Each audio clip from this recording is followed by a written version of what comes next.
بسم الله الرحمن الرحيم. الحمد لله رب العالمين، والصلاة والسلام على رسول الله الأمين وعلى آله وصحبه أجمعين. في صبيحة هذا اليوم تم الإعلان عن مؤتمر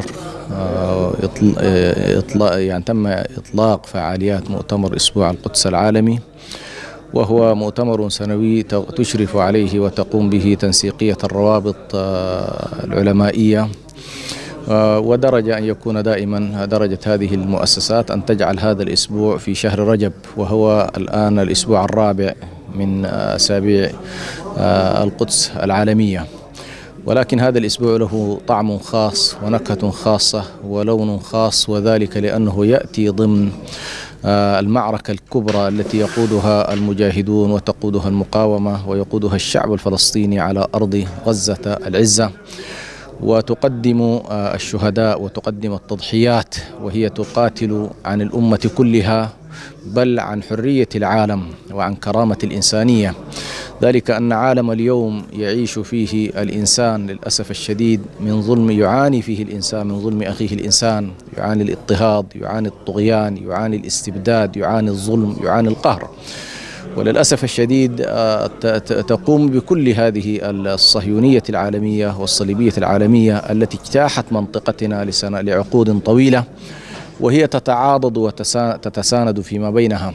رأينا كيف أن هذا العدوان الذي يشنه الكيان الصهيوني منذ 4 أشهر والعالم في غفلة، والعالم الدول الكبرى تحديدا التي تسمى بأنها أعضاء في مجلس الأمن وأنها تحرص على الأمن والسلم الدوليين، إلا أنها للأسف الشديد لاحظنا خلال ال4 أشهر الماضية على مرأى منها ومسمع، بل وبرعاية منها وبأسلحتها وبحشودها وبتأمين رؤسائها، يقوم الكيان الصهيوني بقتل الشعب الفلسطيني، نساءهم ورجالهم وأطفالهم.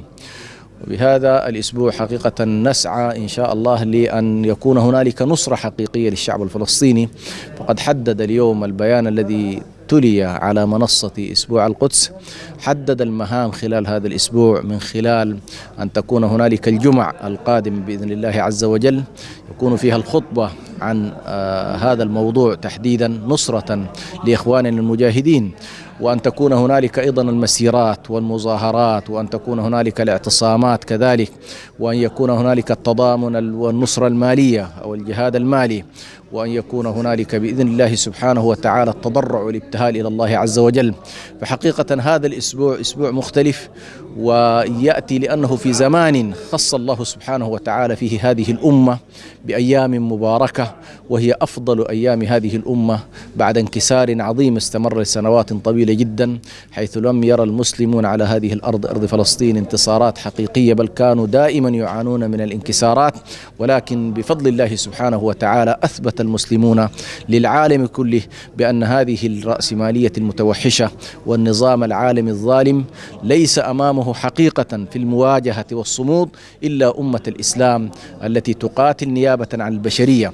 ولذلك الآن كثير حتى من غير المسلمين صاروا يتطلعون إلى قيادة جديدة للبشرية، قيادة عادلة، قيادة منصفة، قيادة أخلاقية، بعيدا عن الرأسمالية المتوحشة التي لا تؤمن بالأخلاق ولا تؤمن بالقيم، وقد سقطت القيم التي كانت تتبجح بها خلال العقود الماضية.